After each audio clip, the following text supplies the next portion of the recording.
Bom dia, pessoal. A gente vai começar aqui uma reunião com os coordenadores de programa de pós-graduação em Engenharias 1, a coordenação diária, mais um informe para vocês sobre o andamento e o estado atual da quadrienal. Como eu falei, vocês devem ter recebido ou da nossa coordenação, que foi mandada há pouco, ou de colegas, cópia da portaria 212 e 213, que retoma a quadrienal. O cronograma e que parece que a gente não consegue finalizar isso até o final do ano, se mais intempéries não vierem a meio de caminho. Talvez fosse interessante eu fazer um rápido retrospecto do que é que se passou, né? Na verdade, pedir essa reunião com uma expectativa contrária à que está tendo agora. Então, com toda sinceridade, a minha expectativa era diferente. Por quê? Porque já faz um bom tempo a gente tem encontrado na coordenação diária, e eu, pelo fato até de estar no CTC, termina ampliando mais o escopo, né, a abrangência, muita dificuldade para que essa avaliação caminhasse bem. Não foi apenas a suspensão por causa da liminar, mas por uma série de razões internas à própria CAPES, que não estava permitindo, no meu entender, eu acredito que na quase totalidade dos coordenadores de área, um bom encaminhamento. Eu vou simplificar, não quero botar a lenha na fogueira, vou simplificar muito, né? Mas, dentre eles, a própria concepção do que é o Qualis, né? E nós discutimos isso, essa metodologia fartamente com todo mundo, e, no entanto, havia internamente, por parte da direção, por parte de quem uma resistência muito grande, a ponto de que, se vocês olharem a portaria 145, ela diz que se um coordenador, que foi revogado, se um coordenador achar que as mudanças não são suficientes, subir ou descer o extrato de um periódico, ele pode utilizar a classificação de 16 a 13, 13 a 16, e congelar essa classificação para de 21 a 20, o que é uma falta completa de referência, porque a metodologia do Qualis anterior e a nova não tem nada a ver com a outra. Então, a portaria 122, que regulamenta, ela é mais os procedimentos e tal, onde é que se reúne, quando, critérios para que as pessoas possam participar das comissões e tal. Ela sempre foi não mais do que uma portaria, digamos, operacional. E aí fizeram algumas leituras jurídicas e disseram que cada PPG teria que ser relatado individualmente. Bom, são 4.700. Então, não precisa ser engenheiro nem matemático para fazer uma conta que, se gastarmos 5 minutos para cada um, sei lá, e dá um 10% aí que a gente gaste 10 minutos, se trabalhar 8 horas por dia, 5 dias por semana, serão 17 semanas só para a primeira fase. Aí depois vem nota 6 e 7, por aí vai. Então, faltava uma leitura de entendimento do que é avaliação por pares, o que é avaliação em grande quantidade. Como é que você avalia, por exemplo, as provas do vestibular? Candidato a candidato tem as suas notas aprovadas, ou existe uma comissão que examina aquele conjunto, que apresenta um relatório, esse relatório é examinado, questionado, modificado, e ele sim é que é aprovado. Então, são coisas distintas, né? Bom, várias dificuldades que culminaram, eu não vou entrar em muito detalhe, porque não vale a pena, não sei se o Vladimir quer reforçar algum item aí, o Ricardo, que está mais perto, reforçaram com a quadrienal, a suspensão da quadrienal por iniciativa de um conjunto de professores. No meu entender, extremamente equivocado, mas democracia, sim, tem direito de espernear, vai lá, né? É bom que seja assim.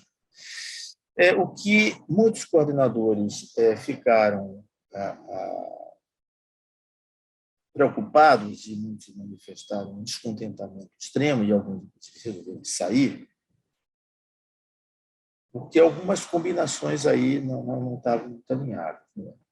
Alguns diziam, não encontraram por parte da presidência, da direção da CAPES, uma ação mais dura para derrubar a liminar. E dizem, como exemplo, que quando o Enem é lançado, sempre aparece 10, 12, 15 liminares, e em 48 horas todas elas são derrubadas. Há um empenho do Ministério, há um empenho da AGU para que isso aconteça. Você pode até não conseguir, mas no civil está o empenho.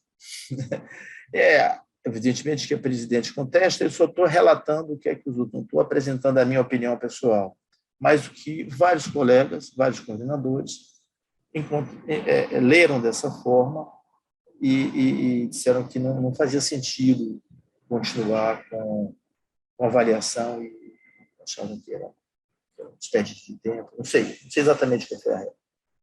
Ao mesmo tempo, junto com isso, tem mais duas coisas, abertura de APCNs agora e abertura de APCNs para educação à distância. Olha, não é que, aí a sensação foi geral. Tem que abrir a PCN? Tem. Temos condição de avaliar agora? Não. Não tem. Ou bem você avalia quadrinal, ou bem avalia a PCN. É possível fazer? Sem dúvida, sempre será possível. A qualidade da avaliação vai ser diferente.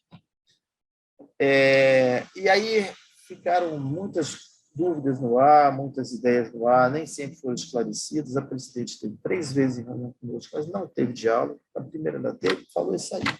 A segunda ela teve, passou para o coordenador, para o procurador e saiu. A terceira ela teve, falou, disse que quem ia falar pelo CTC e ouviu e saiu. Então, não é um diálogo, né? Estava difícil. Na última reunião, a essa altura, 2 coordenadores de área pediram sair de matemática e estatística, em seguida o de física e astronomia. Passado mais um tempinho, quando as coisas pareciam, estavam mais se acalmando, a gente tentando, eu e alguns outros coordenadores tentando encontrar uma alternativa para que a quadrinal saísse, o coordenador da Química, o Adriano Lisboa, também pediu para sair. A saída do Adriano foi muito forte, porque o Adriano é uma pessoa que tem muita liderança, muita representatividade. Não sem desqualificar o Pacelli, sem desqualificar o da física, esqueci o nome dele. Zacarias, né? Não é Zacarias, não. Lázaro. Sem desqualificá-los, que são extremamente competentes, extremamente reconhecidos, mas o Adriano é aquele cara que respirava CAPES, respira CAPES, e foi um baque importante, vários colegas balançaram, disseram assim, o Adriano não aguenta mais, ninguém vai aguentar. Mas, numa última reunião do CTC, nós conseguimos mostrar para a presidência, inclusive as discussões fora do âmbito da CAPES estavam assim, subindo o tom, subindo o nível, ficava difícil conversar. Nós mostramos que era importante ter um calendário que funcionasse. E, a partir da decisão do juiz que autorizou a retomada, nós construímos um calendário. Mas levando em conta, por exemplo, que as universidades, os professores têm férias. Ajustar esse calendário à organização, a um tempo necessário, ao amadurecimento. Nós não tínhamos nenhum calendário integralmente publicado. O calendário que estava publicado anteriormente só ia até uma fase preliminar à própria decisão da nota. Mas, finalmente, construímos um calendário, a partir dessa segunda decisão, conseguimos derrubar parcialmente a liminar. O juiz autorizou que as coisas continuassem, mas o resultado final dependia ainda de uma avaliação dele. Então, esse calendário nos coloca até dezembro o resultado final e suspensão da publicação. E reorganiza de modo que janeiro as coordenações de área trabalho na organização, para que se possa trabalhar fevereiro, março, abril e maio para fechar as coisas e aí continuar andando. Então, é um calendário que a gente foi organizando. E também foi insistido que esses coordenadores, vários disseram assim, se eu não for avaliar até o fim, não faz sentido avaliar pela metade. Então, também foi prorrogado o prazo, o mandato dos coordenadores até 9 de dezembro. E também a portaria 125 e a portaria 122 também foram revogadas. A 125 é o que tratava do quali, estava cheia de equívocos. A 122 é o que tratava com referência de procedimento, também foram revogadas e vai agora reunir as coisas que não dá. Então, o que eu queria dizer para vocês é o seguinte, apesar do enorme desperdício de energia, do gasto de energia tido para organizar a quadrienal, felizmente ela agora consegue ir até o final. Então, a coordenação de engenharias 1, eu, Ricardo, Vladimir, nós decidimos que nós vamos continuar. Nós não pretendemos devolver o cargo, a não ser que fatos importantes aconteçam. A nossa postura estava muito próxima do tipo, vamos aguardar a reunião do Conselho Superior no dia 20. Dependendo da reunião do Conselho Superior, a gente vai discutir o que é que vai fazer. Anyway, a gente vai aguardar essa reunião do dia 20, mas nós temos a postura de continuar até o final. E não sairíamos sozinhos, sairíamos com todo mundo para que a coisa assim aconteça. Na terça-feira, o professor Flávio, o professor Edgar, de Engenharias 3, também deixou, já depois da reunião, do acerto de todo o calendário, ele não se sentia mais à vontade. Eu gosto de Edgar, entendo muito. E o professor Flávio, na terça-feira, apresentou a sua saída. Eu imagino que a decisão do professor Flávio foi muito dura para ele, mas também foi muito dura para o sistema que obrigou o sistema a se reorganizar. Minha leitura pessoal é que ele obrigou com a saída dele que a presidência adotasse o que o CTC havia caminhado. Então, a portaria 213, ela, inclusive, faz várias referências ao que o CTC deliberou, o que os colégios deliberaram. Ele assim, estou adotando, mas essa discussão vem desde abril. Várias coisas vêm desde abril, nós estamos em dezembro, se acirrar em setembro. Então, de qualquer forma, eu queria dizer a vocês o seguinte, eu espero, já tive uma reunião há pouco com os consultores, 30 e tantos, total serão 38, além de nós três. Estou pedindo a cada um deles que confirmem se estão disponíveis, disponíveis, né, a participar da avaliação.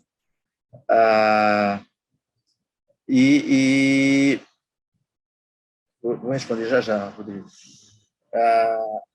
Para que nós possamos organizar o calendário de atividades da quadrienal relativos a engenharias 1, você tem aquele calendário, mas você tem, por exemplo, 3 semanas para uma atividade acontecer. Na verdade, o calendário está dizendo, nessas 3 semanas, as 49 áreas se organizem cada uma de per si para que essa atividade aconteça em algum momento nessas 3 semanas. É isso que diz o calendário. Não é que nós vamos, engenharias 1, gastar as 3 semanas ali. A gente pode até gastar, fazer um dia, pular 2 ou 3, mas o nosso foco é sempre focar uma semana e trabalhar durante uma semana. Então, o calendário está lá. Nós vamos ter que fazer um calendário nosso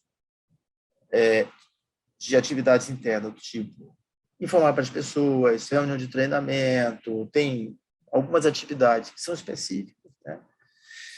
E trabalhar.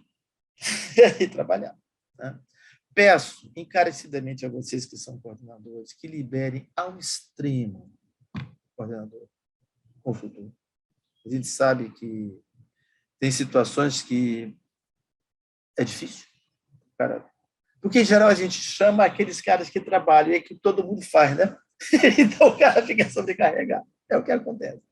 Mas liberem, porque a gente precisa de muita paciência e muito cuidado nessa avaliação, que é uma avaliação mais complexa, que a gente precisa dedicar com todo carinho. Eu acho que já falei bastante. Vladimir quer falar, Ricardo quer falar, quem quiser falar, está à disposição aí. Não, Romulo, estou tranquilo. Qual foi a sua pergunta mesmo, Rodrigo? Respondi, Rodrigo. Romulo, tem uma pergunta do professor Maurício. E a divulgação dos resultados da avaliação quadrienal? Só um minutinho, Maurício, eu vou repetir. A pergunta do Rodrigo, que estava aqui na tela, eu não respondi.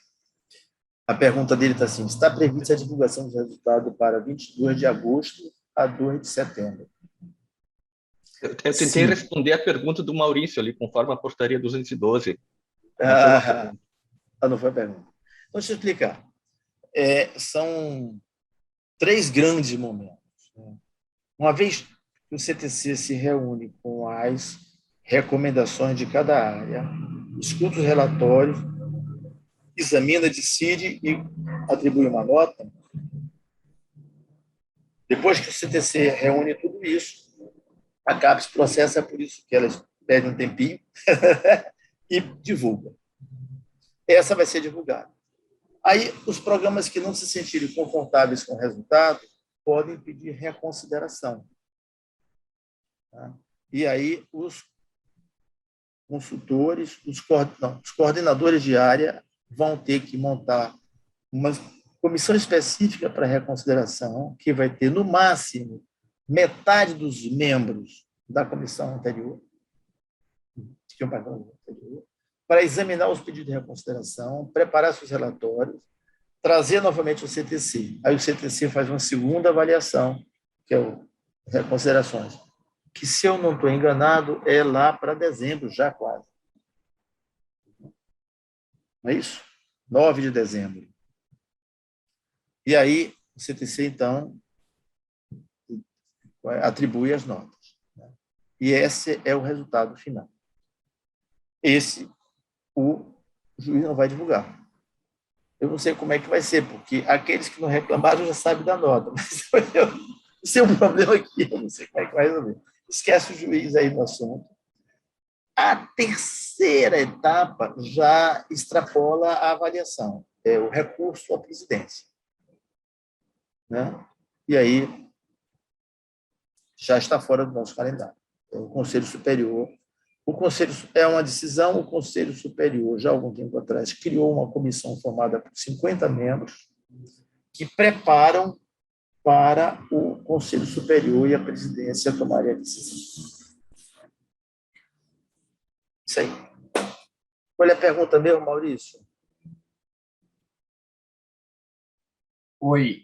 Não, na verdade, a pergunta já foi respondida. Eu estava preocupado com aquela questão da decisão judicial que não permitia a divulgação. Então, eu fiquei confuso. Então, seria uma divulgação preliminar, essa que vai acontecer, e aí, depois dos recursos, o juiz vai decidir se ele, sei lá o quê, e aí seria essa divulgação final, definitiva, é que vai ficar sujeita ao juízo, é isso? Eu não sou jurista, nós somos engenheiros, mas engenheiro entende tudo, inclusive da campo do direito. Né? Os que não são engenheiros aqui, por favor, me perdoem, mas é assim que a gente... Engenheiro não é que engenheiro acerte tudo, é que os outros costumam errar demais. Entendeu? É piadinha interna, ninguém vai se zangar comigo, espero. Né? Tem uma piada famosa, uma camiseta, né, que o pessoal usa, que é errar é humanas. Errar é humanas. Mas, pedindo perdão aí por as piadas politicamente incorretas, o que eu digo é o seguinte: para mim ainda existe algumas dúvidas de interpretação e a gente espera que o pessoal da Procuradoria responda. Uma é essa: será que o juiz só vai suspender aquela publicação de dezembro, ou ele quer que também a dia setembro seja suspenso? Porque se suspender de setembro, não tem como as pessoas fazerem um pedido de recurso, de reconsideração, né? Então, mas a gente espera que daqui até lá, aí, eu, do fundo do meu coração, essa coisa se resolva. Ou bem ele diga, olha, você está fazendo está errado, ou o que você está fazendo está certo. Entendeu? E resolva. Aí, no segundo derivada, resolve essa questão. Eu espero. Professor Rômulo, aqui é o professor Bruno, Bruno. da Universidade Federal de Ouro Preto, tudo bem? Tudo Eu gostaria de saber, assim, eu não sei se é boato, foram alguns comentários que surgiram aqui ontem por colegas do programa de pós-graduação em engenharia ambiental e de outros colegas aí de outros programas, que o MPRJ entrou com outro recurso em relação à decisão que havia sido tomada. Isso procede? É verdadeira essa informação? Eu queria saber um pouco mais disso, até para conseguir esclarecer isso aqui junto aos meus colegas. Olha, eu não posso te afirmar 01, mas eu tenho quase certeza que sim, é natural. É um procedimento natural. Esperado. Tá? Perfeito. É esperado. E, além disso, o Ministério Público está convidando para uma reunião um dia inteiro sobre esse assunto, que eu recebi a programação, está curiosa, porque tem um momento que eles falam, tem um momento que a presidência fala e tem um momento que os coordenadores de área falam. Eu não fui convidado, então eu não sei. Mas eu acho que o Ministério Público faz parte do procedimento usual do trâmite. Contestar. A não ser que eles se convencessem em contrário. Né? Ok. Obrigado pelo esclarecimento, Nada, professor. Bruno. Chuva aí está forte também, né? Muito forte. Agora deu uma cessada. Como tem pergunta no chat. Salatiel.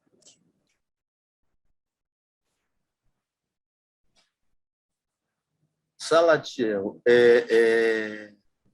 na verdade, o que a metodologia Qualis está usando, isso está contemplado na sua pergunta. Porque é o seguinte, não sei se estão lembrados como é que era feito o Qualis, ou como foi concebido o Qualis para o período 13 a 16. Cada área fazia um Qualis. Às vezes, dentro da área, separava um pouquinho. As revistas de determinada sub-área e as revistas de outra sub-área. Mas, você imagine, e elas eram comparadas ali dentro. No fundo, comparado o quê?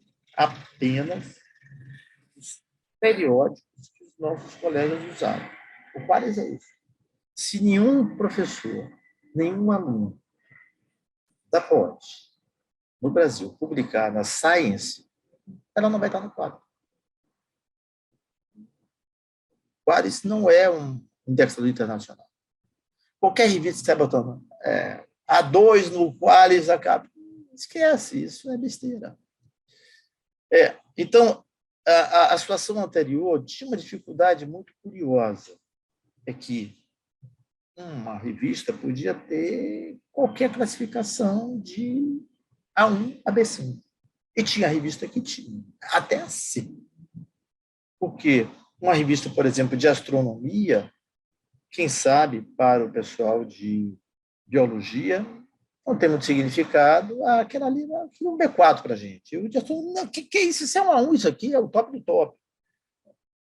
Bom, aqui para nós, se o cara da biologia publica um artigo numa revista que é top do pop em astronomia, tem algum motivo.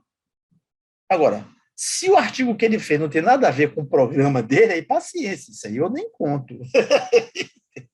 Agora, vai que ele está vendo um micróbio lá longe, né? Eu sei lá, né? Então, agora eu vou dar um exemplo curioso. Imagine a seguinte situação. Um programa X, pega um qualquer, pega física, hipoteticamente. A galera só publicou em revista top. Mas, olha, você vai olhar, é só revista assim, excelente qualidade, tudo com índice de publicação, citação, fator de impacto, tudo lá em cima. O que é que acontecia? O pessoal da física ia ter que arrumar uma classificaçãozinha ali dentro para pegar o top do top do top para virar um, tá? E aqueles outros que não fossem nem tão top assim, mas é lá em cima, virar de A1 a B5. Só 5% daquelas revistas seriam A1 e algumas iam ser classificadas como B5, embora sejam revistas excelentes. Vamos fazer ao contrário. A galera só publicou em revista meia bomba. O que é que a coordenação diária tem que fazer? Pegar as melhores de meia bomba e classificar como A1. Depois, a 3, a 4, A1 até B5. Porque aí ela podia, o alvo dela era comparar os programas. Então, agora, Salatiel, a base é outra. As revistas de química fina não se misturam, não são comparadas com as revistas de química analítica. As de química fina são comparadas com todas as revistas de química fina do mundo. E aí sim elas são ranqueadas. Aí quando a gente encontra lá, naqueles grandes indexadores, Q2, Q1, Q4, Q3, Q1 é que ela está no primeiro quartil. São as 25% melhores. Aí você pode ver A1, A2, tranquilamente. Depois, quem tiver em Q2 vai ser A3 ou A4. Né? Quem tiver em Q3 vai ser B1, B2, e depois B4, B3, B4. Cabendo a coordenação diária, subir ou descer um pouquinho. Nós havíamos colocado 5 a 10. 5% se subir ou descer 2 níveis e 10% se subir ou descer 1 nível. Por muita pressão, no último momento, o CTC aceitou passar para 10 e 20. 10% subiu ou descer 2 níveis e 20% ou descer 1 nível. Na portaria 125 me aparece com 20 e 30. E ainda possibilitando entrando atrás do sabe? Tem condição, esquece isso. O coordenador de área passa a ter a coordenação arbitrariedade muito grande nas ciências. Mexer em 50%. Pegar o passado e o futuro, congelar para o futuro. Achamos que dá excesso de, no meu opinião, pessoal, excesso de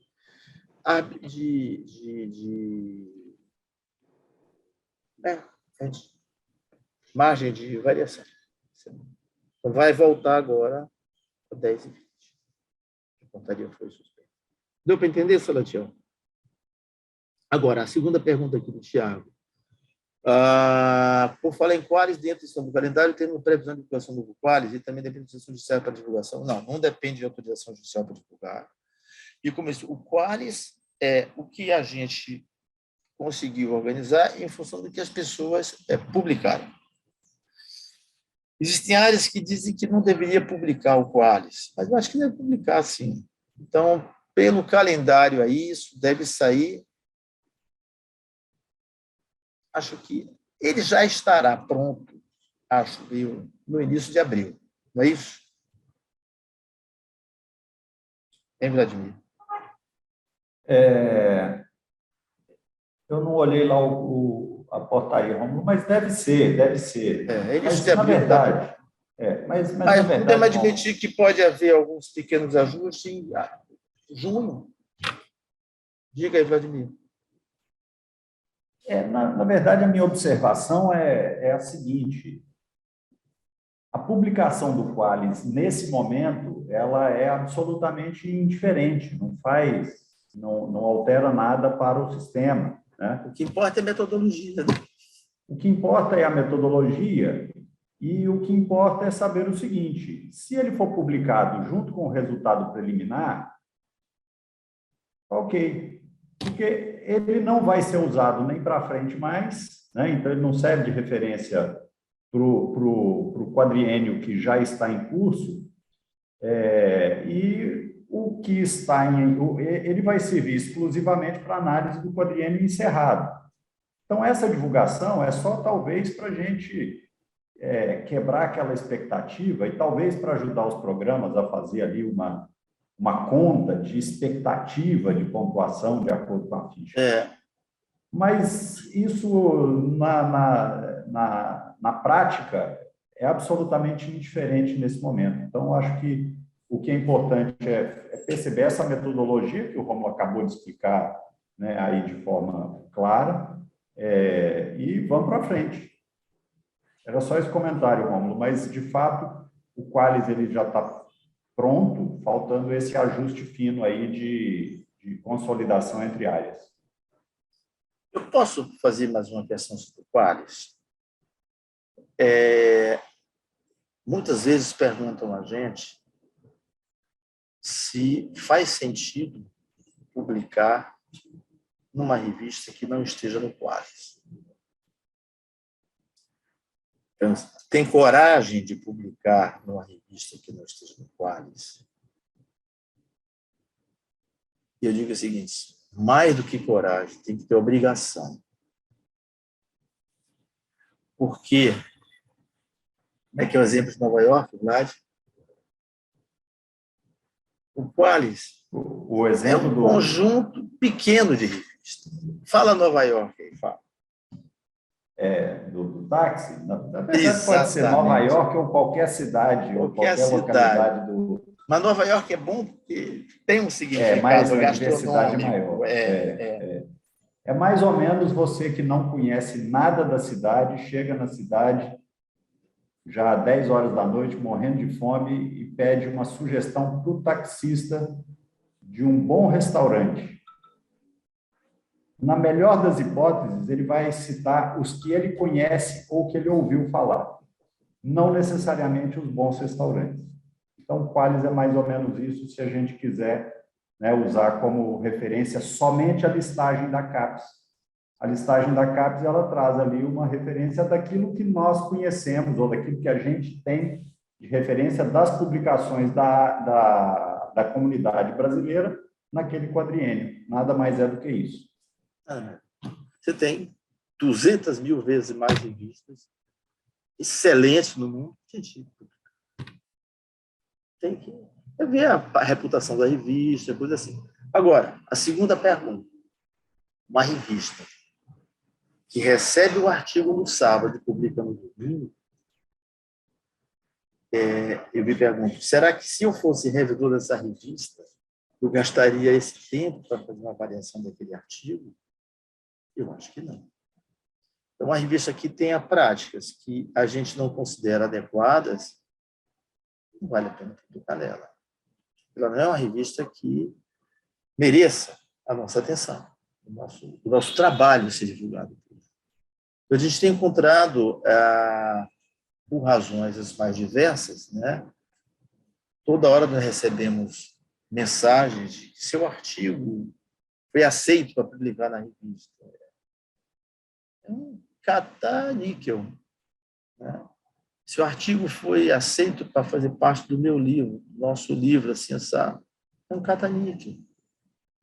A pergunta é, há uma coerência nisso? Há um exame de fato? Muitas vezes é um artigo de um aluno seu de iniciação científica. Então, eu não posso também considerar que essa seja uma revista plausível, né, para que a ciência brasileira se apresente. Então, esse é o reverso da coisa, né? De um lado, a gente tem o mundo inteiro para publicar. Eu acho que se vocês tiverem a paciência de conversar com seus colegas, para que a gente mostre isso para todo mundo, ajuda bastante. De um lado, reconhecer que existe o mundo inteiro para publicar, e, do outro lado, reconhecer que existem certas situações e propostas que não são aceitáveis. Essas a gente se afasta. Essa a gente não manda, porque não vai ser uma boa indicação para a ciência brasileira. Ok?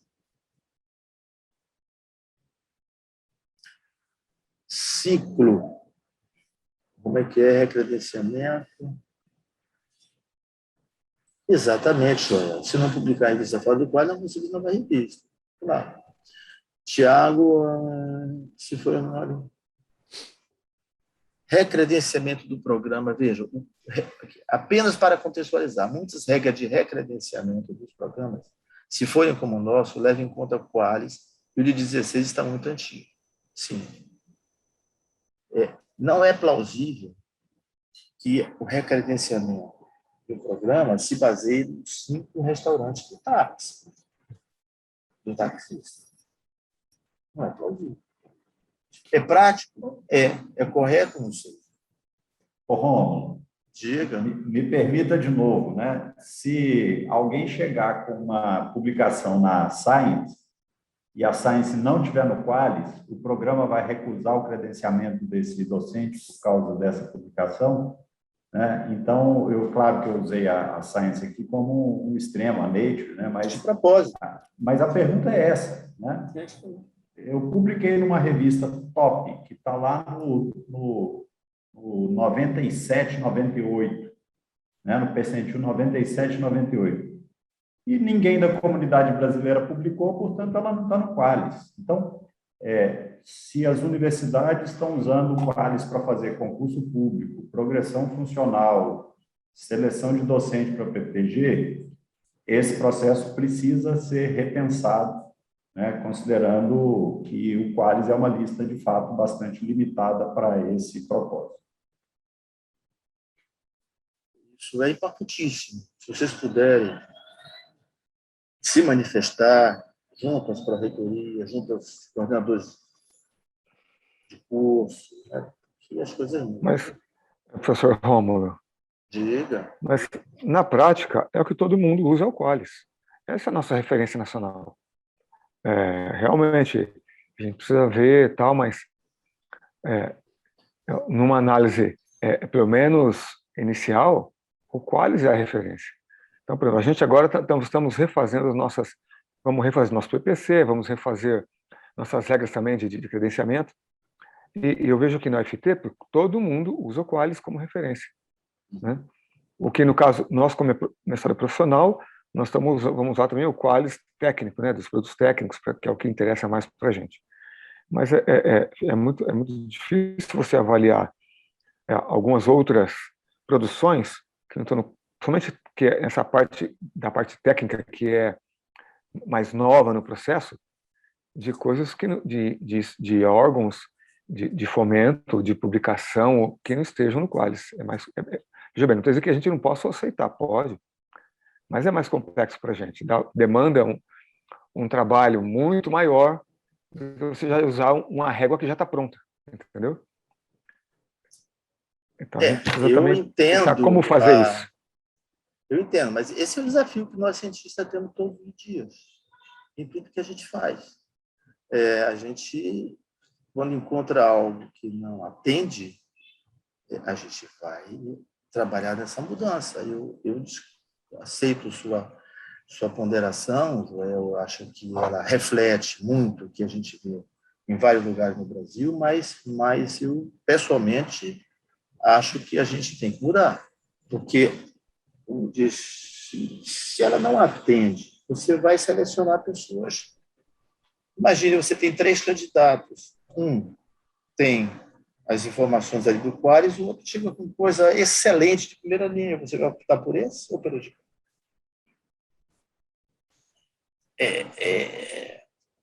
Protocolos mudam, entendeu? Em face de novas informações. Eu entendo a dificuldade, mas temos que romper essa linha aí de dificuldade. Rômulo, Marcelo está com a mão levantada. Professor Rômulo, eu posso fazer uma pergunta? Só fazer um comentário sobre essa questão do Qualis, tá? Eu acho que é fundamental para o planejamento estratégico dos programas, para a próxima avaliação, que o Qualis seja divulgado o mais rápido possível. Eu acho que ele é muito relevante, é pertinente e assim, novamente eu faço um apelo. Eu sei que já está definido o calendário para 18/3/2022, mas quanto mais rápido a gente tiver essa publicação desse Qualis, eu acho que melhor seria. O problema não são as revistas Nature e Science, tá? São aquelas revistas brasileiras relevantes, como Ibracon, revistas Transportes, que não têm fator de impacto. E essa questão, no âmbito do programa de pós-graduação, processo de recredenciamento docente, credenciamento, a comissão que avalia a pontuação, ela pode ponderar isso daí. O problema são os concursos públicos, que eles possuem baremas que são balizados geralmente no CAPES, no Qualis CAPES. Então, isso daí a gente não tem como burlar. Eu acho que esse daí é um processo que aconteceu com os concursos públicos, desde a criação dos concursos a partir da Constituição de 88, que começou a haver concurso público, você começou a publicar edital, e no início o barema não era tão detalhado. A partir de um certo momento, isso começou a gerar judicialização, porque você podia contar uma coisa, poderia não contar, e aí os baremas passaram a ter que ser muito bem detalhados. Eu acho que esse é o processo que a gente está vivendo atualmente com a avaliação da CAPES, tardiamente, tá? Mas a pergunta que eu queria fazer não é sobre isso, não. Isso aqui é só um comentário sobre o que foi colocado, tá? Foi comentado aí sobre a dificuldade da avaliação de novos cursos nesse momento. Eu concordo plenamente. Eu acho que, diante de toda essa situação conturbada que a gente está vivendo, é um complicador a mais, tá? Só que houve uma reunião aí organizada pela Sociedade Brasileira de Matemática, a SBM, no dia 13/12, com os ex-coordenadores aí que abriram mão das funções aí na CAPES.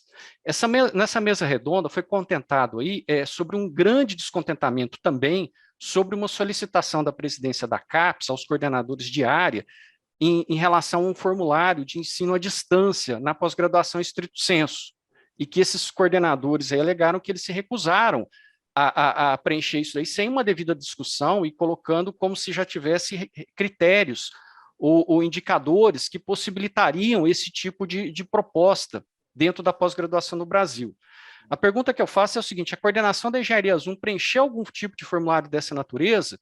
E se preencheu, do que se tratou isso daí?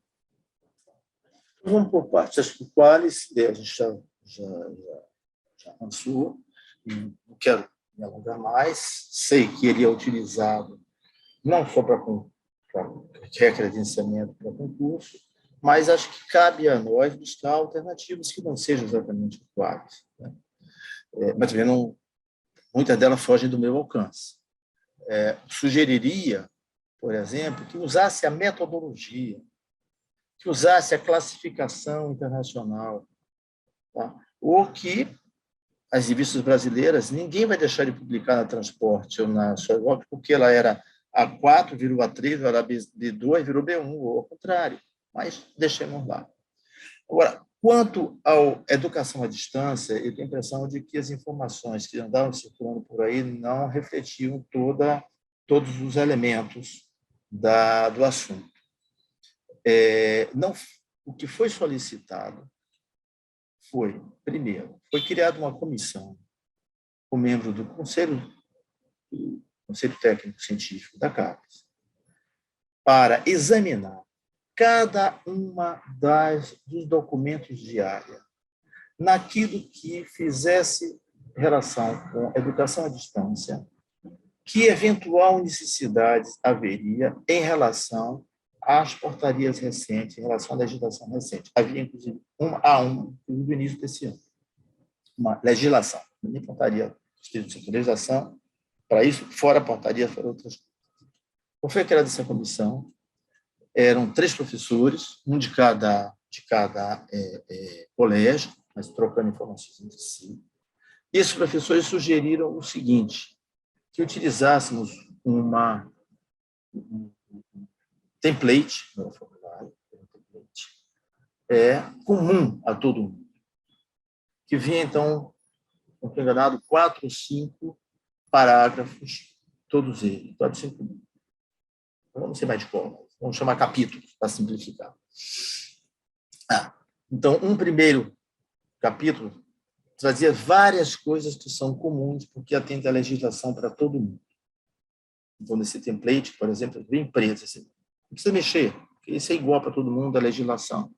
Na verdade, inclusive, nós sugerimos algumas mudanças para poder ficar mais alinhado com o que se desejava. Em seguida, vinha algo em vermelho, que era nada mais, nada menos do que a própria legislação na qual essa parte em preto estava baseada. Só para informação, era para sair dali. Outros aspectos vinham em azul, que é o seguinte: isso aqui são as coisas que os programas, as áreas Pode mexer, tem especificidade das áreas. Mexam à vontade, aqui uma sugestão de texto, mas fiquem à vontade. Onde é que o que é que nós fizemos? Nós pegamos o que nós já havíamos escrito no documento de área, na parte referente a ensino à distância, na verdade, educação à distância, e fomos verificar se, nesta parte do template, se estava coberto. Com efeito, 95% estava coberto. Algumas coisas nós colocamos que não estavam cobertas. Indicar, estou sendo um pouco. E mais, nós colocamos uma outra coisa, tá? Que essa foi uma preocupação que a comissão trouxe. Nós, da Engenharia Zoom, não havíamos não estávamos alertados para isso, mas a comissão trouxe a seguinte questão: a limitação da quantidade de alunos orientados por orientando. Nos perguntou o que é que nós achávamos. Então, nós decidimos mexer também no documento de área presencial, criando um limite para a quantidade de orientados por orientador. A razão central foi a seguinte: se nós não fizéssemos no presencial, nós não poderíamos transpor para a distância. Não deveríamos, seria lógico, porque o que você tem que colocar em ensino à distância, educação à distância, são aqueles aspectos que dão a sua particularidade. Eu não posso, eu tenho que exigir, por exemplo, que haja infraestrutura adequada. Eu não posso, por exemplo, exigir, hipoteticamente, que para alguém se credenciar para ensino à distância tenha tido, sei lá, 10 defesas e no presencial 5 defesas. Não tem coerência. Então, essas condições, no nosso entender, têm que ser semelhantes. Nós deveríamos colocar, eu vou chegar direitinho lá, o que nós deveríamos colocar no ensino, na educação à distância, como nós já havíamos colocado antes, são aquelas coisas que caracterizariam essa modalidade, para eles precisam ser garantidas. Então, por que nós colocamos? Porque, diferentemente da graduação, a educação à distância não dá para ser um professor com uma grande quantidade de alunos, porque ele tem que orientar. Na graduação, uma disciplina pode ter 5.000 alunos. O aluno vai assistir a disciplina na hora que ele puder. Essa é a característica central da educação à distância. Não é o remoto. O remoto é outra coisa. A educação à distância é toda preparada, e o aluno assiste na hora que ele pode. Tem um calendário, mais ou menos, tem que seguir e tal, vai fazer provas em determinado lugar. E tal. Na graduação, o ponto-chave são os tutores. Um tutor atende, grosso modo, a 100, 150 pessoas. Quando a gente faz uma reflexão para pós-graduação, esse assunto não estava tratado em nenhum das 49 áreas. Nenhum. E outros, principalmente esse. A exigência, por exemplo, de equipamentos. Nós discutimos isso. Eu não posso exigir. Nós achamos que não se deveria exigir de cada polo todos os equipamentos que a central tivesse, mas sim os equipamentos para os quais aquele polo se propõe a atender. Então, eu posso ter um programa que trate, hipoteticamente, de cálculo estrutural e os ligados à hidráulica. Naquele polo X, são pessoas ligadas à hidráulica. Eu não preciso ter outro material. Tem vice. Bom, mas esse é um pequeno detalhe que a gente também fez questão de colocar. Mas o ponto central mesmo, no meu entender, é a quantidade de alunos orientados. Professor Romulo, só para não perder o gancho, Sim. o senhor pode informar qual é esse número que foi Eu discutido? queria deixar para o sinal, eu vou deixar para o sinal. É para fazer suspense, né? Só um comentário, assim, essa discussão, assim, eu fui surpreendido na mesa redonda da SBM, tá? Ela está muito mais avançada do que eu imaginava. E o que eu falo para o senhor é o seguinte, esse tipo de abertura, isso aí mostra uma tendência da pós-graduação, porque é muito mais fácil manter programas aí de educação à distância, que podem ser inclusive híbridos com várias instituições, do que esse sistema de pós-graduação tradicional que a gente está acostumado, que existe há 70 anos já pela CAPES. Eu acho assim que essas informações que o senhor está trazendo são importantíssimas, tá? Sem fazer juízo da minha opinião pessoal sobre isso, tá? Então, deixa eu só fechando a ponta aqui. Então, diferentemente da graduação, a pós-graduação tem a relação orientador-orientador. Essa é uma questão central.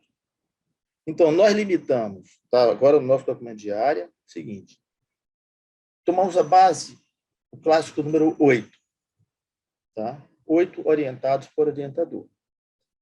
Porém, nós temos situações de programas ou de outras, você tem professores que têm uma dedicação de tempo muito maior.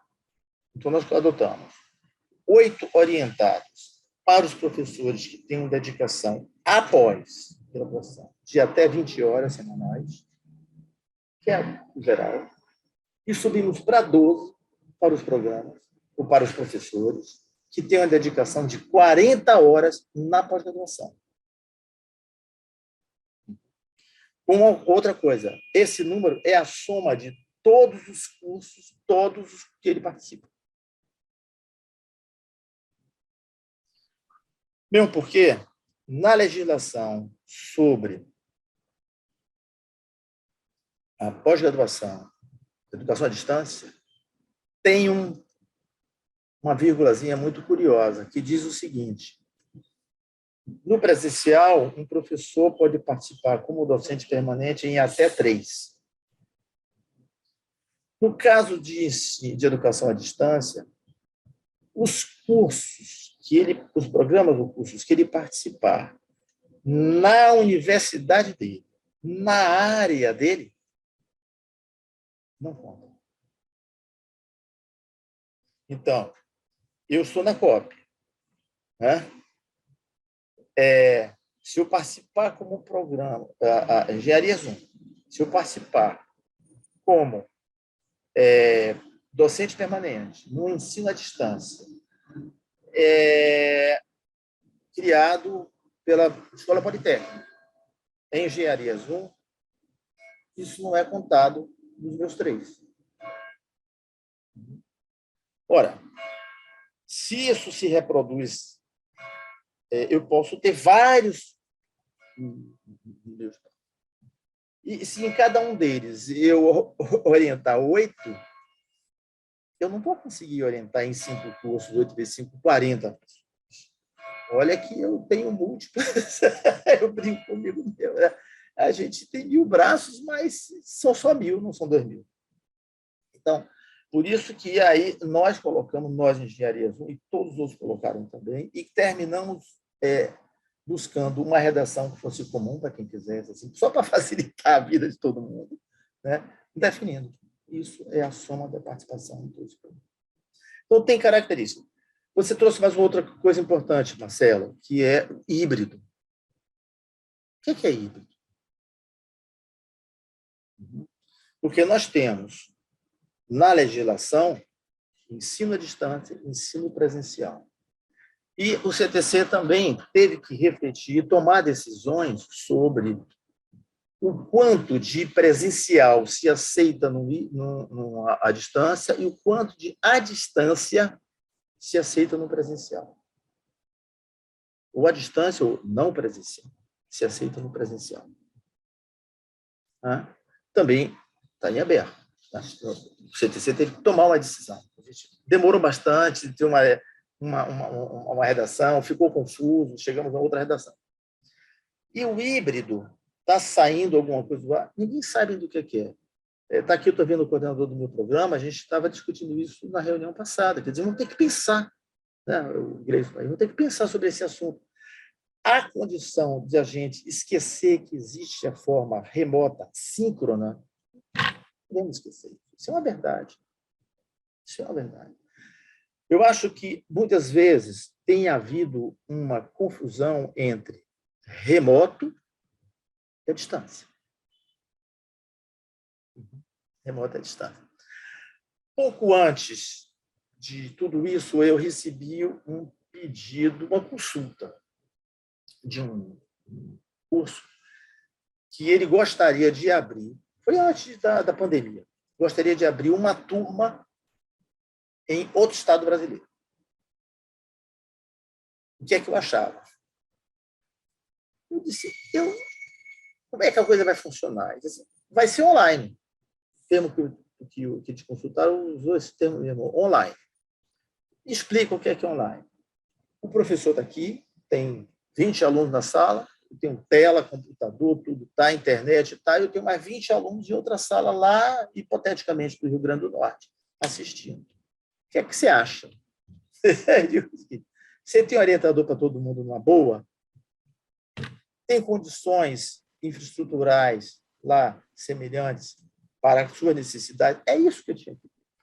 Eu disse assim, faz uma solicitação para a gente se pronunciar.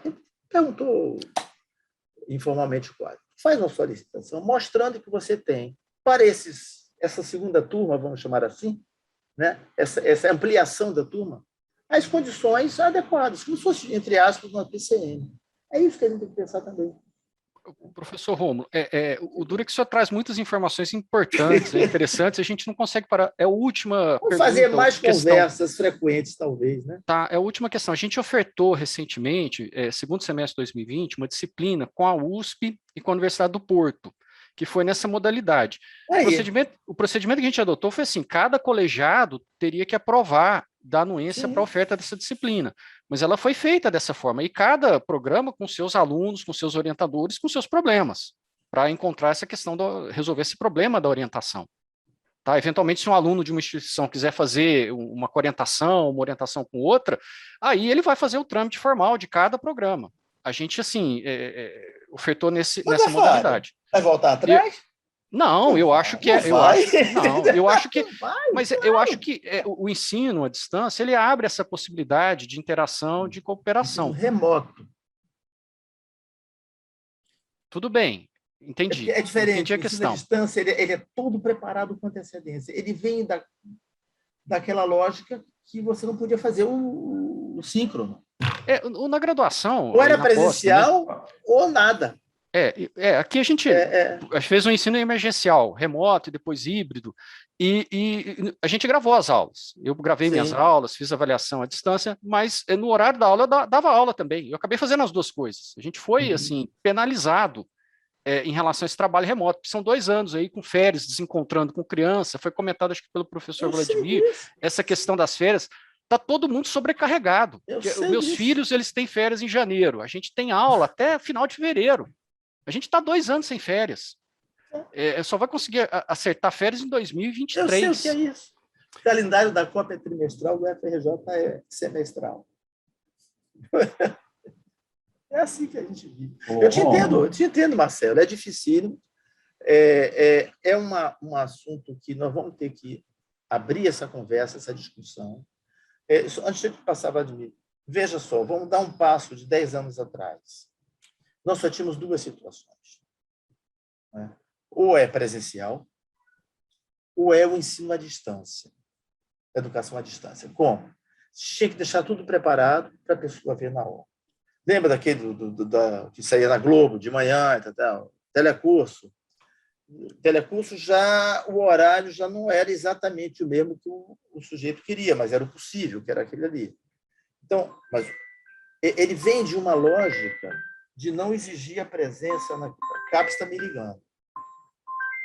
2022. Vocês me permitem? Acho que sim, né? Alô? Tudo bem.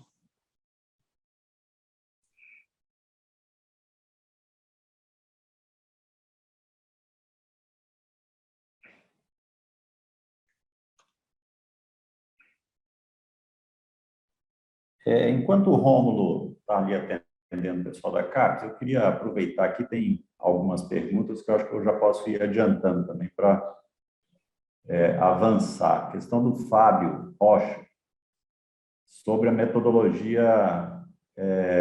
a garantia de validade para o quadriênio vigente, né? Ou para o planejamento daqui para frente. Né?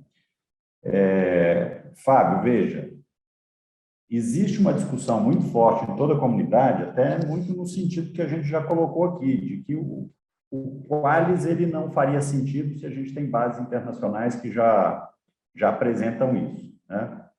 Então, essa metodologia do Qualis único, ela vem sendo construída e com uma discussão de que o Qualis no futuro não seja necessário. Entretanto, para nós ele ainda é necessário, principalmente pelas questões que já foram colocadas aí de periódicos brasileiros e outros, que são usados como referência pelas áreas, mas não estão nas bases indexadoras internacionais. Né? O problema que eu queria chamar a atenção aqui é o seguinte: se nós não tivéssemos tido essa interferência judicial nesse processo, eu podia te responder que a metodologia ela veio para continuar, para ser aprimorada e continuar para o próximo quadriênio. Né? Mas, infelizmente, nós temos uma demanda judicial aí que interfere um pouco em todo esse processo de interpretação do processo de avaliação como um todo. Então, para te dar garantia, primeiro a gente vai ter que aguardar um pouquinho esse retorno aí, né, da decisão judicial. Eu acredito e espero que sim, que a metodologia, que a gente possa ter garantia de sempre desse processo de amadurecimento do sistema.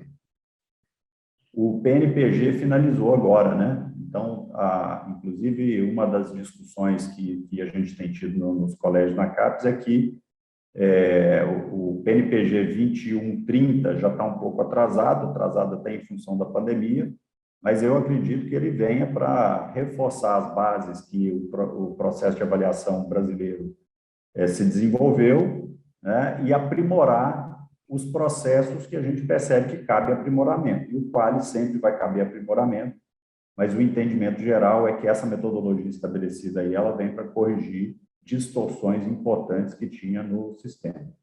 Não sei se eu te respondi aí, Fábio, sobre essa questão. E peço desculpa por não poder te dizer assim, ó, há garantia. Né? Infelizmente, esse processo aí judicial, ele bagunça um pouquinho a percepção geral do sistema. Enquanto a gente não tiver uma consolidação disso, fica difícil de ter uma afirmação muito segura em relação a essa questão. Tá? Respondido, Fábio? A outra pergunta é sobre previsão de mudança no período de APCN.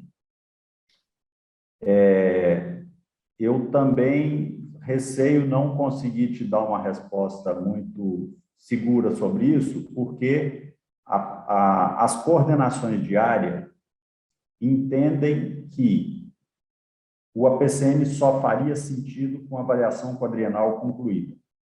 Mas houve uma pressão muito forte e a presidência tomou a decisão de divulgar o APCN, e apesar de, em algumas falas, a presidência da CAPES, né, indicar que a avaliação é prioritária. Então, assim, ó, se tem possibilidade de mudança do período, eu acho que sempre tem, né?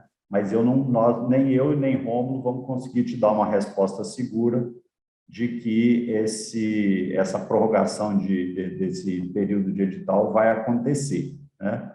O que a gente pode dizer é que as coordenações de área estão dispostas a fazer análise dos APCNs apenas com o processo de avaliação da quadrienal concluído. Tá? Até porque nesse período aí a partir do mês de abril, né, nós vamos ter uma intensidade muito grande no processo da quadrienal.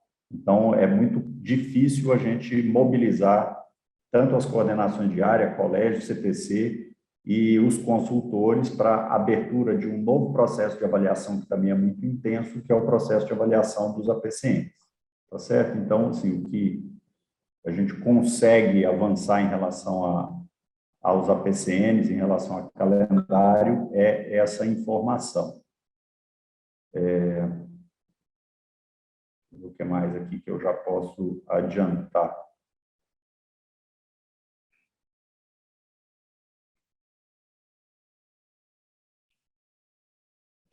Deixa eu ver aqui.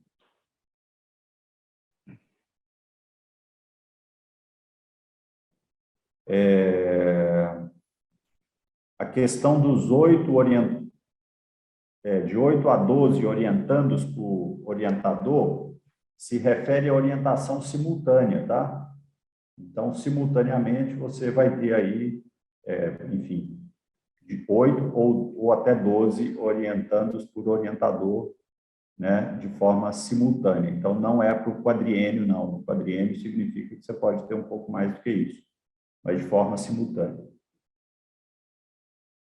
E a questão do ciclo de 3 a 5 anos, Fábio, essa aí eu já tinha visto, eu vou deixar para o Rômulo trazer a discussão sobre isso, porque é uma discussão mais ampla e a participação dele no CTC talvez traga outros elementos. Inicialmente, eu vou só colocar inicialmente aqui, a conversa era de fazer o ano de 2021 como um ano, digamos, até o termo ano sabático foi utilizado, mas depois entenderam que não era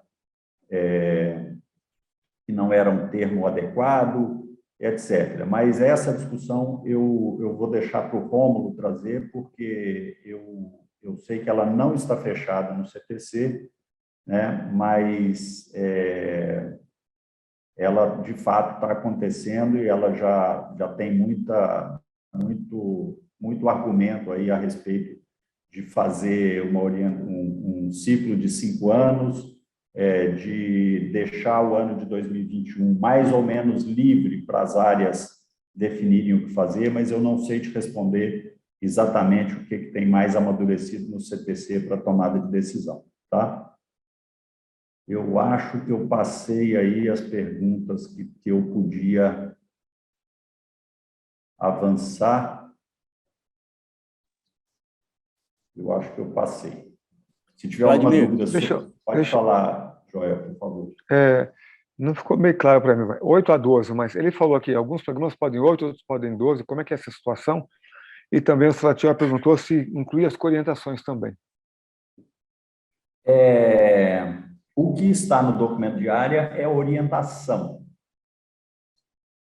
O elemento aí de coorientação, eu acho que não... Eu te confesso que eu também seria uma discussão da área, mas a princípio é orientação, tá? De 8 a 12 é conforme a dedicação do docente ao programa. Perfeito, obrigado. Tá? Então, por exemplo, a COP não tem curso de graduação, então todo professor da COP é 40 horas de dedicação exclusiva à pós-graduação. A UFAL não existe a figura do professor só de pós-graduação, então todo mundo vai ter uma dedicação para outras atividades que não a pós-graduação. Então, isso é conforme a dedicação ao programa. Certo, Joel? Obrigado, ficou claro. Vladimir. Tudo bom, Alfredo? Tudo bem? Deixa eu te perguntar uma coisa, mudando um pouco de assunto aí, com relação aos resultados que está para sair em final de agosto, né, do ano que vem, começo de setembro, tem previsão para ter visita também da comissão ou não? Vai ser tudo remoto? Nesse período, tudo remoto. Quando tem as diligências, elas acontecem, diligência de visitas, elas acontecem já por recomendação. O Miriam está com o microfone aberto, está chiando bastante, Miriam.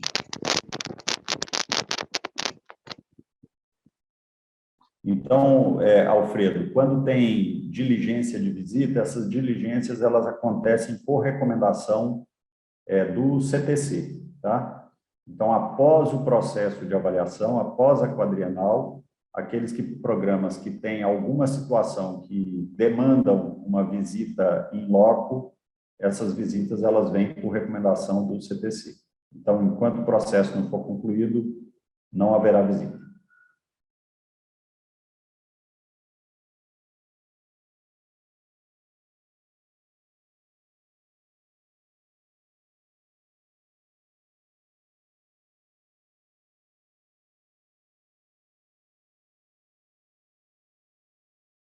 Essas novas orientações já estão disponíveis no site da CAPES, todas que a gente discutiu aqui, no documento de área novo? O documento de área, o único documento que vai ser atualizado lá na Sucupira é o documento de APCN, tá, Joel?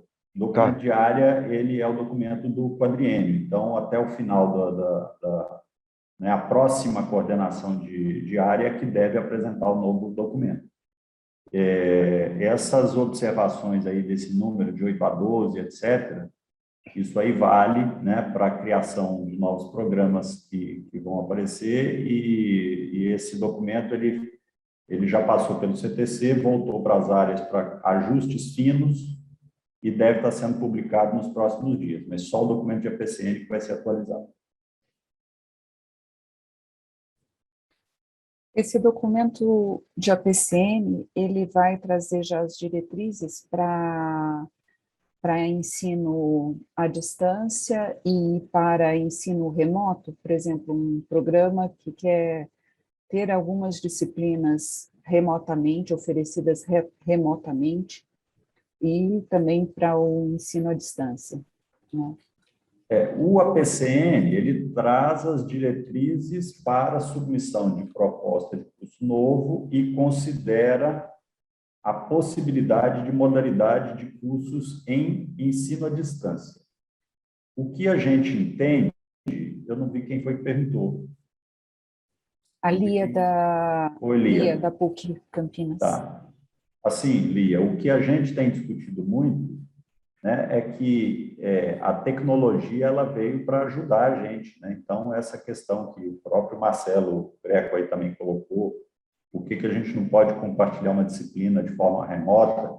Mas veja, nós estamos falando aqui de uma disciplina em cursos que são essencialmente presenciais, né? Então, todo o trabalho de pesquisa ele é desenvolvido no laboratório da instituição, né, de forma presencial, com acompanhamento do professor orientador. Então, isso são formas que a gente tem hoje de compartilhar disciplinas, inclusive entre instituições, né? Essas colaborações, a área de engenharia Zoom entende como uma possibilidade importante, né, de articulação entre programas, de cooperação e etc. Isso não está previsto no documento de APCN. Então, esse detalhamento, né, particularmente na área de engenharia Zoom, a gente entende que as tecnologias, quando elas favorecem o compartilhamento, é importante utilizar. O que não significa, né, que você vai ter, por exemplo, um aluno desenvolvendo a sua pesquisa de forma remota, sem a presença no laboratório ou no campo de pesquisa dele. Tá? Então, são coisas diferentes aí. Ok, obrigada.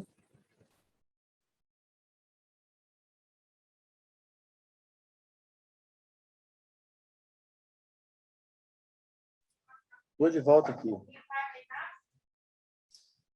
Ô, Rômulo. Diga. Não, eu fui aqui passando algumas questões que eu tinha condição de avançar aqui na resposta e na discussão, tá? Mas tem uma que ficou aqui, que é a questão do ciclo do próximo quadriênio, de 3, 4, 5, 6 anos, como é que vai ser? E eu falei que isso aí era uma discussão que eu acho que está mais madura no CTC do que nos colégios. Aliás, nem sei se está. Nem no CTC. Então, essa aí eu deixei para você. Nem no CTC, tem notícias desencontradas. Mas eu gostaria de ouvir o que é que os meus colegas acham. Resumindo, tem gente sugerindo fazer 5 anos. Tem gente sugerindo não contar 20, né? Não contar 21. Tem gente sugerindo Conta ou não conta? O programa escolhe. Se não contar 21, divide por 4. Se contar 21, divide por 5. O que é que você sugere? O que é que vocês pensam?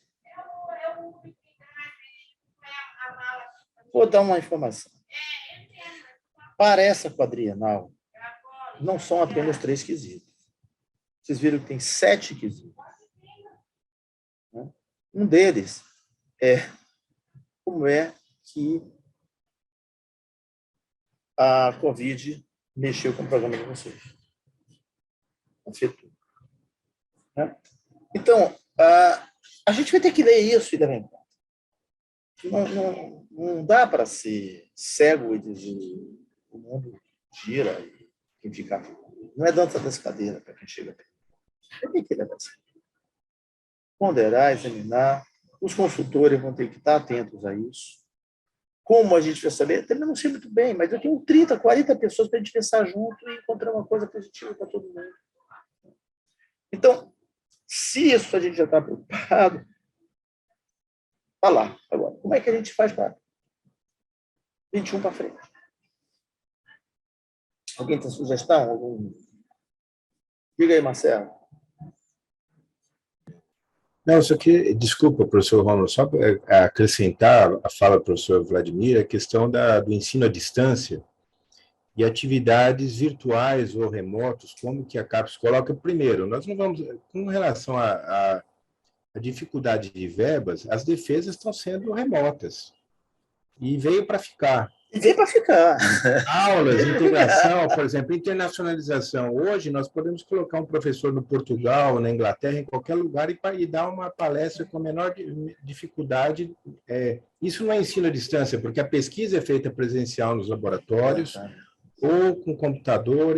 Então, eu acho que não é uma flexibilização ou híbrido, mas se a coordenação diária puder ajudar, assim, pelo menos que solta alguma notificação para que a gente tenha claro que é diferente, inclusive fora do Brasil, eu fiz 2 pós-docs fora do Brasil, as aulas não são importantes, a pesquisa que é a pós-graduação é importante, ainda mais doutorado. Então, a flexibilização de você poder usar esses recursos de ensino remoto para integrar professores, poder participar de programa, é diferente da pós-graduação à distância. E isso tem que ficar claro, que é uma ferramenta que nós estamos usando, assim como são as defesas. As defesas são públicas, mas não são mais presenciais, porque não tem dinheiro para pagar nada. Então, chega um ponto assim, vale a pena. Quem que quer, hoje em dia, ficar fazendo trânsito em aeroporto, deixar a família e aquela coisa toda, né? Olha, o CTC e os coordenadores em geral, tem mais presença do colégio, estão atentos a isso. Quer dizer, o assunto está na mão, está na mesa. O assunto está na mesa, tanto está na mesa, está aqui todo mundo preocupado com isso, preocupado positivamente. Né? O gostoso, esse é um bom problema. Acho que tem algumas premissas, veio para ficar.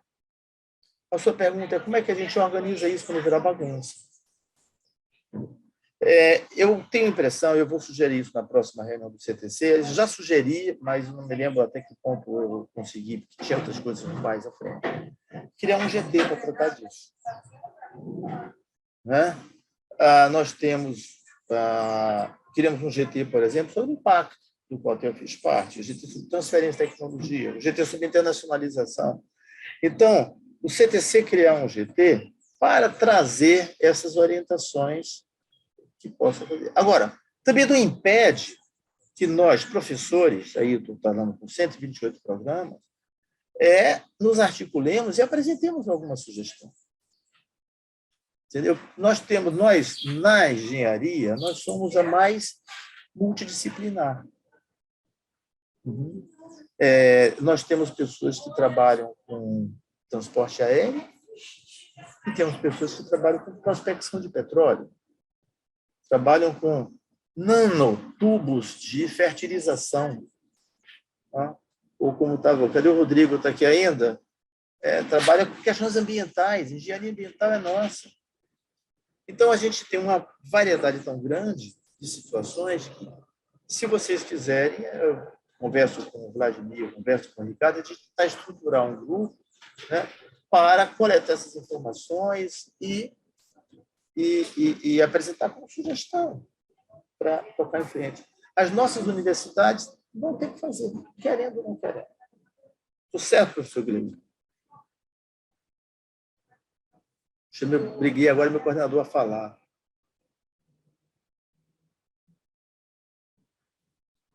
Ei, professor Gleison. Ensino remoto, ele está atento a outra coisa aí. Oi, Rômulo, estou com o áudio um pouco ruim aqui, o que é? Está com o seu áudio ruim. Eu estava falando aqui sobre essa história de ensino remoto e a participação de professores de outros lugares e tal. A gente conversou, as universidades têm que se mexer isso em algum momento, não dá para ficar... E a COP, inclusive, a gente teve uma reunião na terça-feira agora com todos os coordenadores de curso, e esse assunto veio também no sentido de ver o que a gente vai fazer ano que vem, né? Porque se tudo voltar aí, se, né, as atividades presenciais voltarem, a parte remota aí teve um ganho interessante, aproximar, quebrar, né, trazer pessoas de fora, ao mesmo tempo permitiu muitos alunos de fora participarem, mas ao mesmo tempo é um desafio para a própria universidade, né? Como é que vai ser a sala de aula para isso, né? Não sei como é que vai ser, então a gente tem que ter recursos para isso também. Mas é uma coisa que tem que se conversar, porque existem vantagens e desvantagens nessas questões, né? Eu acho que veio para ficar e a gente vai pegando, vai pegando aos pouquinhos. Por favor, quem é? Marcílio da UFOP. Uhum. Eu acho uma questão fundamental nisso é a questão de legislação. Uhum. Até 31 de dezembro, nós estamos cobertos por legislação do MEC e do Conselho Nacional de Educação, que flexibilizou, autorizou uma série de coisas. Em relação à graduação, sempre houve autorização, sempre entre aspas, né? Há algum tempo, há uma flexibilização em relação ao uso de até 20% de atividades não presencial, mas tudo isso é legislado, está no projeto político-pedagógico dos cursos de graduação, como é que essas atividades são feitas. A gente não tem essa legislação na pós. Então, nós estamos fazendo, ou seja, sem legislação. Então, a instituição aqui a UFOP está preocupada com isso, assim, estamos ferindo alguma legislação? Qual a legislação que nos autoriza? Até 31 de dezembro, nós estamos perfeitamente autorizados. Tem legislação que autorizou isso, flexibilizou. A partir de 1º de janeiro, o que foi autorizado pelo MEC e pelo CNE deixa de valer. Então, nós já não teremos uma série de respaldos. Uhum. Então, como... Mais uma razão. Baseado em quê? Vai ser no peito e na raça? Ou vai haver algum documento da CAPES autorizando, algum documento do MEC autorizando, algum documento do CNE autorizando? Senão vai ser meio a revelia de legislação superior. Aqui na UFOP, a Pró-Reitoria, o Conselho está preocupado com isso. Rômulo, a professora Lia pediu a palavra. Antes da Lia, só para colocar aqui para o Marcílio, eu vou colocar aqui, Marcílio, no chat, a portaria da CAPES, que trata desse assunto. Então, pelo menos no que se refere à CAPES, que é a responsável pela avaliação dos programas de pós-graduação, ela já estabelece aí os aspectos para ensino à distância na pós-graduação, tá? Então, está aí, como eu já coloquei, o APCN, o documento orientador de APCN também das áreas, deve ser atualizado lá no site das áreas nos próximos dias, tá? Então, pelo menos a gente já tem um normativo que nos orienta aí um pouquinho nesse aspecto. Professora Lia. Não, Obrigada. eu só estava concordando com o professor Marcílio, porque... Não, é outra Lia. Outra Lia. Desculpe, xará. Não é muito normal, né, numa reunião, 2 Lias.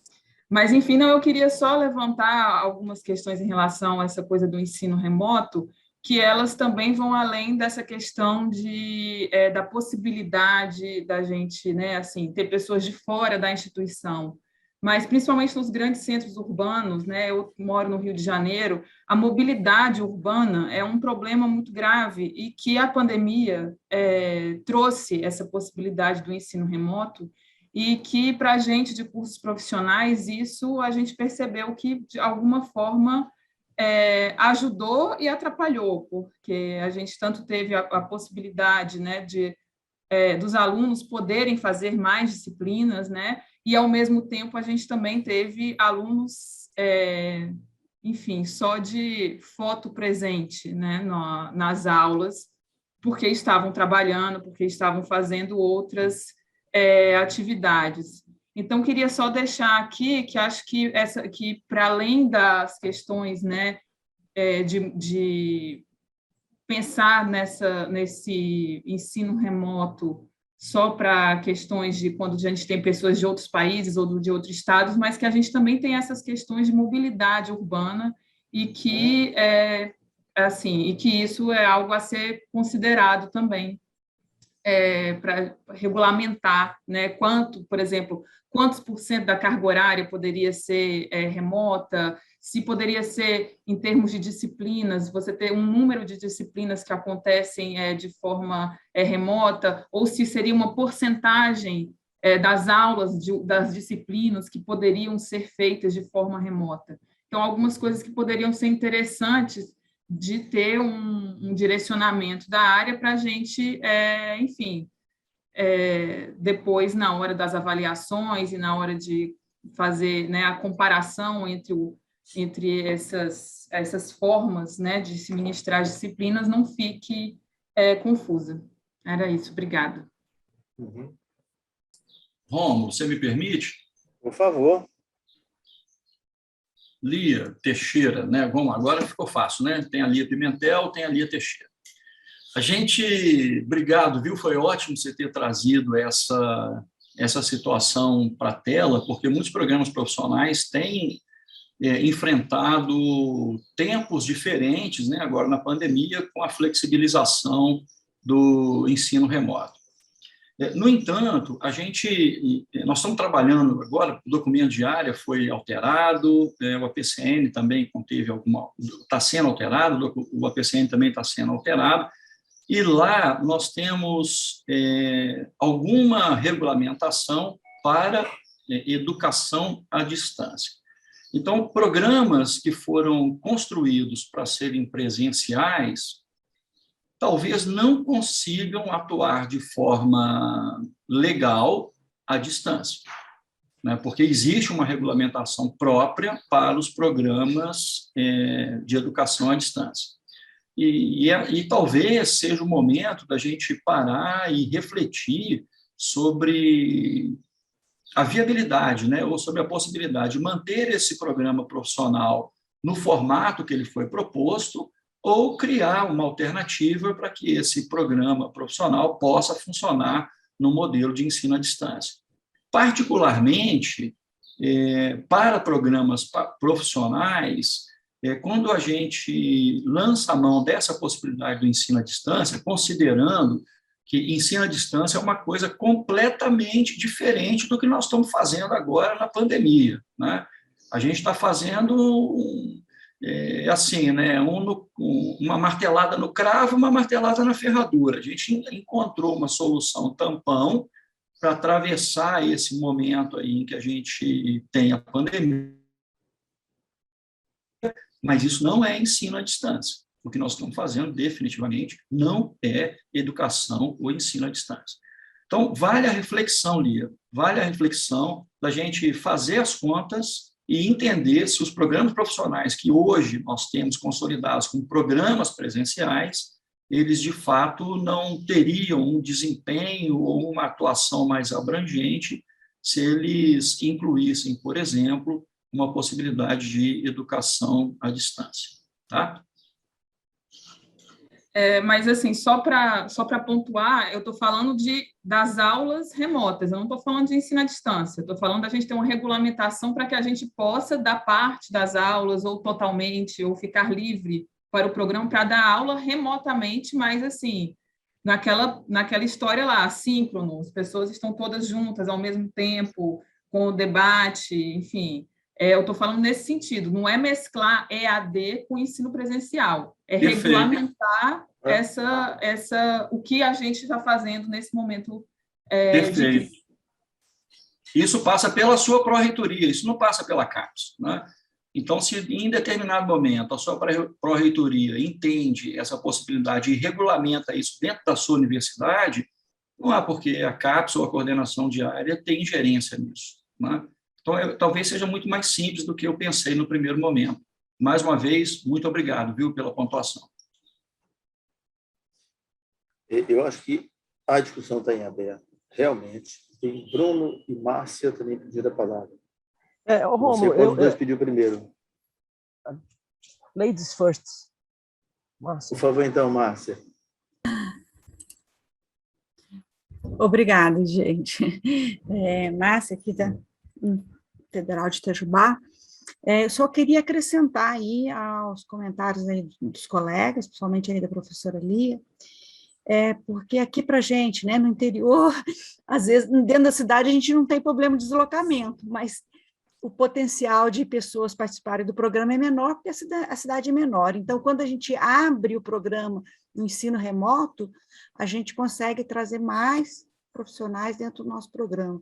E essa característica do profissional, para a gente, tem sido muito positiva, porque realmente o pessoal pode continuar no mercado de trabalho, né, dedicar e fazer a pós-graduação, né, então não tem que se deslocar, se mudar para a cidade aqui pequena do interior, né, então ele continua mantendo o seu programa, seu emprego, desculpa, e assistindo as aulas remotamente, assim como nós estamos fazendo essa reunião. Não tem mais necessidade de ir a Brasília para fazer essa reunião, e tenho certeza que o resultado é efetivo tão quanto. Lógico, com a pesquisa tem que ter todo, né, se for a campo, é claro, daí vai ter essa necessidade. Então, o professor Firotti falou que é só uma decisão da pró-reitoria, e eu acho que seria bom uma diretriz da CAPES para poder todo mundo ficar tranquilo nisso daqui. Aqui a gente já conversou até com o pró-reitor, ele é a favor, mas carece dessa questão legal, né, para a gente ter respaldo aí, né, mas é muito positivo o ensino remoto, não EAD, ensino remoto. Só complementando, então. Bruno. Então, Rômulo e pessoal, em relação ao que já foi dito aqui na reunião, e voltando um pouco ao que o professor Marcílio disse aqui, para a realidade nossa da UFOP, tem sido discutido muito nas reuniões de Câmara de Pós-Graduação, inclusive até a professora Renata Guerra, que é a nossa pró-reitora de pesquisa, ela está muito preocupada em relação, muito presa ao APCN, né? Então, é aquela história, se o APCN do curso ele foi submetido, levando em consideração a atividade 100% presencial, como que nós iríamos fazer isso do ponto de vista legal? Isso eu acho que é o grande entrave, porque aqui na UFOP, por exemplo, isso é um problema, é o que está sendo discutido hoje em todas as reuniões de Câmara, quando pleiteia-se aí continuar com atividades remotas dentro dos programas de pós-graduação. Inclusive, eu aqui acredito que para o nosso programa de engenharia ambiental foi muito importante. A gente sempre tem que olhar para os lados positivos, inclusive na guerra, né? Então a gente viu com bons olhos que algumas disciplinas elas continuassem sendo ofertadas de forma remota, mas a gente tem esse entrave. Toda vez que eu tento discutir isso e levar, o entrave não, a PCN do seu curso ele é 100% presencial. A gente teria que fazer uma modificação na PCN, incluindo essas possibilidades de atividade remota. Isso seria uma alternativa para driblar essas questões relacionadas aí aos fatos jurídicos, né? Se a CAPES não se pronunciar, é uma alternativa para os programas de pós-graduação que fizeram a PCN com 100% de atividade presencial, incluir ali dentro do novo APCN algumas atividades remotas? Ainda bem que eu não sou advogado, posso falar com quem propriedade e não sou responsável pelo que falar. Mas eu acho que direito se faz na prática. No Brasil não tinha divórcio, né, pessoal? Quem tinha dinheiro casava no Uruguai, quem não tinha dinheiro casava no padre e no juiz, né?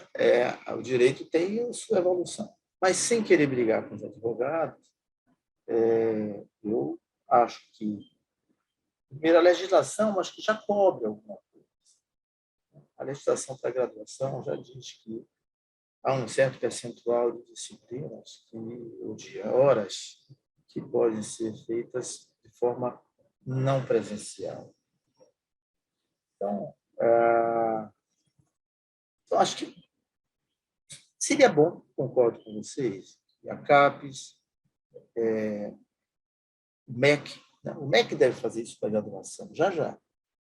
Mas a CAPES deveria fazer cesura, botar isso no papel. Vai demorar um pouquinho, por quê? Porque tem 1000 coisas para fazer. Não tem um fôlego. A DAV também tem excelentes profissionais, mas também tem limitações técnicas no sentido físico mesmo. O computador está usando para uma coisa, pode usar para outra coisa, né? Então, mas sai isso aí. Puxando um pouquinho de filigrana, eu não sei se no seu curso escreveu lá assim, 100% presencial. Eu descrevi que é presencial. Então, vamos ver o que é que diz a legislação presencial. Uma parte não precisa ser. Mas eu acho que cabe sim. Eu acho que também esperar da CAPES, agora eu não estou me colocando como professor. É prático esperar da CAPES. Mas talvez seja mais sensato influenciar a CAPES. Apresentar a proposta. Se a universidade sente o problema na pele, escreve uma coisa e propõe. Pega o seu pró-reitor e leva para o PROAP. PROAP não, como é que é? PROAP. FOPROP. É o Fórum de Pró-Reitores. Entendeu? Uma ação... Olha, a minha mulher é pró-reitora. Então, ela é o seguinte, a melhor coisa para um pró-reitor é quando vem uma coisa assim, a CAPES disse que é assim. Pronto, e todo mundo se enquadra. Era assim, o coordenador é o mais capaz de ele se enquadrar quando o coordenador de área diz, do que quando o pró-reitor, diretor, reitor, que seja, diz alguma coisa. Puxa, é muita força para uma opinião. Né? Então, mas eu acho que o FOPROP pode fazer isso. O que a pró-reitoria acha? A realidade, vamos pegar agora aqui, dar nome ao... A realidade foi Itajubá. É uma cidade como Maresias. Eu tenho dificuldade de vir gente para cá. Lia falou, eu moro numa cidade que é difícil circular na cidade. Outros, eu tenho um professor que mora na Alemanha, mas esse cara é maravilhoso. Uma vez por ano ele vem passar 3 meses com a gente aqui. O que eu faço? Então, essa realidade é tão variada que se cada um começar a botar no papel e juntar, leva para o próprio, mistura no coisa e já chega com uma... Aí a gente vai ter que parar para refletir. E já com algo que interessa de uma forma que interessa. Entendeu? A COP costuma tomar essas iniciativas. Tem outras áreas da FRJ que não gostam. Né? A paciência. Alguém tem que fazer. E é melhor que os coordenadores e as pró-reitorias façam do que ficar esperando algo que vai demorar. Entendeu? Então, minha sugestão, chega ao pró-reitor, cria uma comissão aí, quadra uma de cada área, bota no papel, leva para a pró-reitoria, leva para o FOPROP, tem na CAPES com mais força. Eu não tenho estrutura, posso pensar em a gente criar um grupo de trabalho em Engenharia Zoom. Para Engenharia Zoom é apresentar um documento. Eu ficaria muito feliz se a gente pudesse apresentar um documento nesse sentido. Né? Quem quisesse apresentar, um grupo menor, não adianta. Mas se você dizer que grupo de trabalho são 3. Um está doente, um falta, o terceiro faz. É um grupo que possa puxar contribuições e depois sintetizar. Né? E a gente leva adiante. Não vai ser a última versão, não vai ser, como diz no Rio, o último biscoito do pacote, mas é uma contribuição para que as coisas se esclareçam. Veja, por exemplo, cursos que trabalham, vamos usar um pouco de linguagem brincadeira, com CUSP-GIS. Né? É muito mais fácil fazer ensino remoto. Aqueles que trabalham com alguma coisa de manipulação, então fica mais difícil.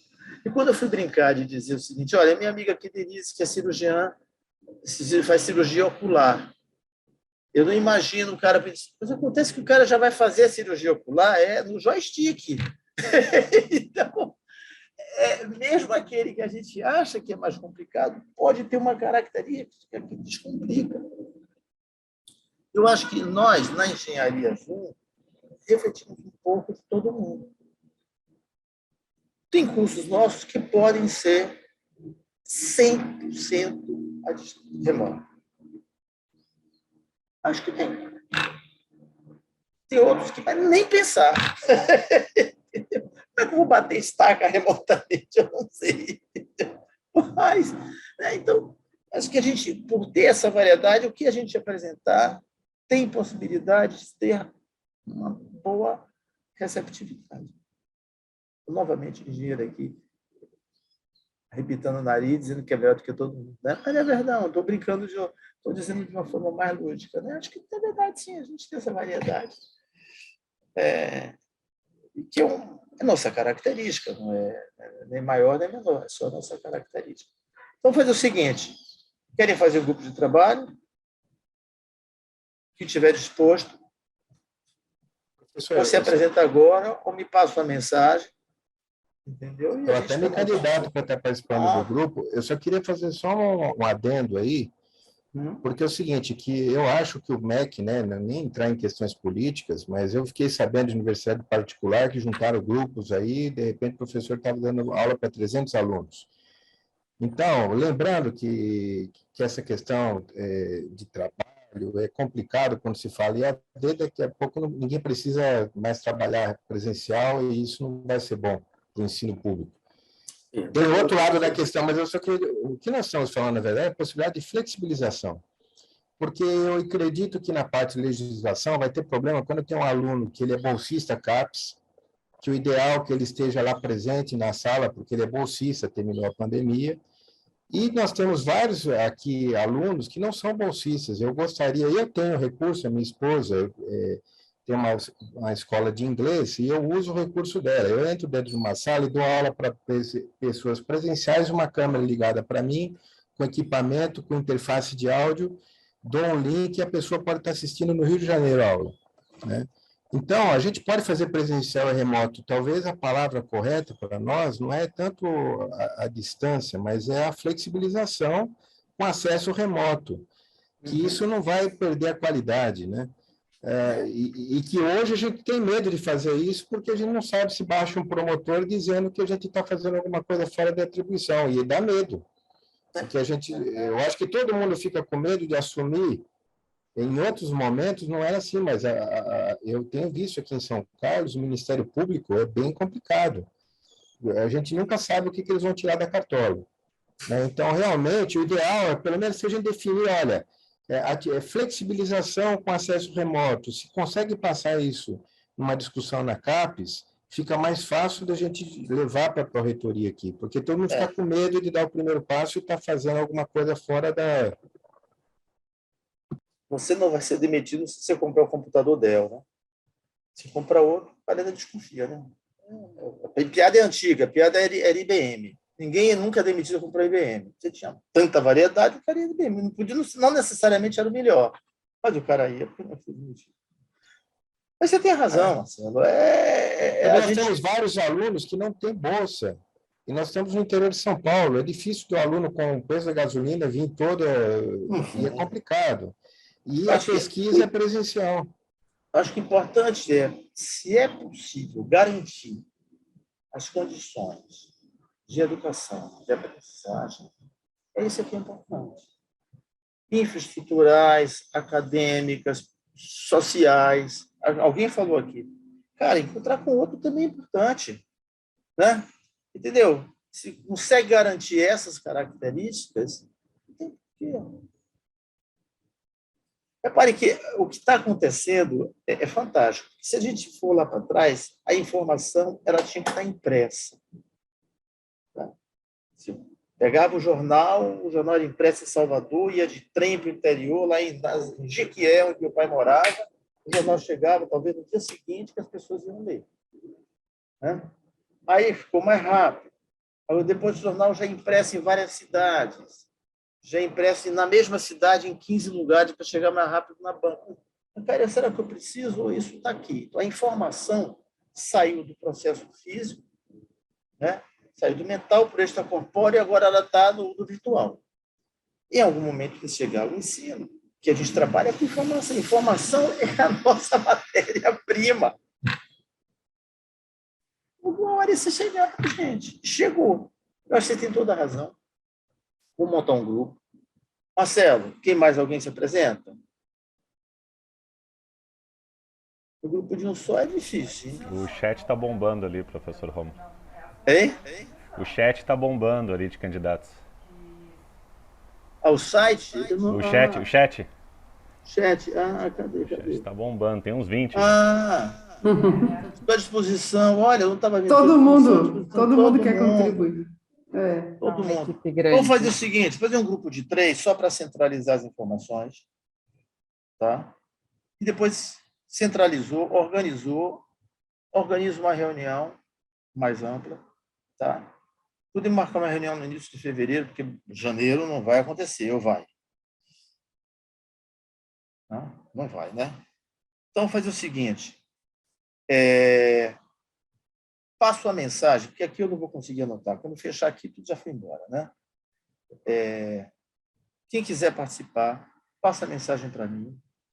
Tá? O Marcelo foi o primeiro que se apresentou aqui, eu vou pendurar nele. E aí a gente vai montar um grupo menor só para reunir informação. Junta todo mundo que quis colaborar e você se organiza da maneira mais adequada. Mais 2 só para ajudar a reunir informação? Eu fico à disposição também. Unicino, Rio Grande do Sul e um do Norte, Nordeste. Bahia, Minas Gerais. Bahia, eu fico também. Aí, Tocantins, pronto. Nós temos aí, ó. Unicinos, que é Rio Grande do Sul, Tocantins e São Carlos. É isso? Pronto.